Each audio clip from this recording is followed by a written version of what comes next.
An update now to a story we first brought you last night about suspicious clipboards making the rounds at Toronto campuses. Students raised concerns after noticing them being passed around their lecture halls, asking them for their personal information. Well, tonight, Toronto Police Service says they're not looking into the matter.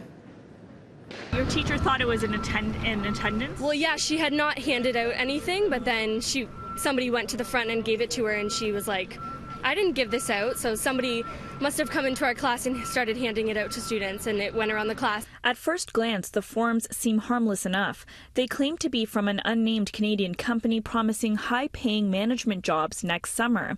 Students tell us they began appearing in their classrooms this week asking for their first and last name, cell phone number, faculty, and which city they'll be living in the summer of 2019. While police have told us they're not looking into it, Ryerson is apparently under the impression that they are. They tell us in a statement, Ryerson University's security team has received complaints about clipboards being distributed in classrooms. Toronto Police Service has been advised and are investigating. A security bulletin was sent to the Ryerson community on Wednesday morning. Meanwhile, Toronto Police Service tells us in a statement, at this time, this is not a police matter. We have no evidence to believe that these clipboards in classrooms are linked to criminal behavior. Why did you put your name down? Well, I'm a student. I'm in financial need, as most students are, so that's why I put my name down. $15,000 to $20,000 can cover almost 2 years of education, so why not cover that? So it was very enticing.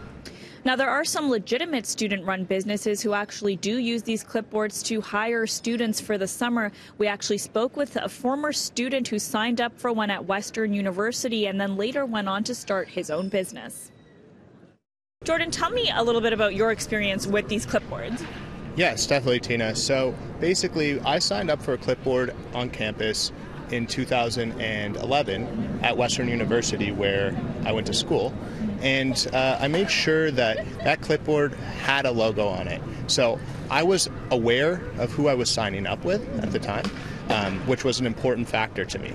Now, afterwards, I went on to work at a student service company. In this case, it was painting. And it was one of the best experiences of my life and really kick-started my entrepreneurial career. After that, I went on to graduate university and work in a number of Fortune 500 companies.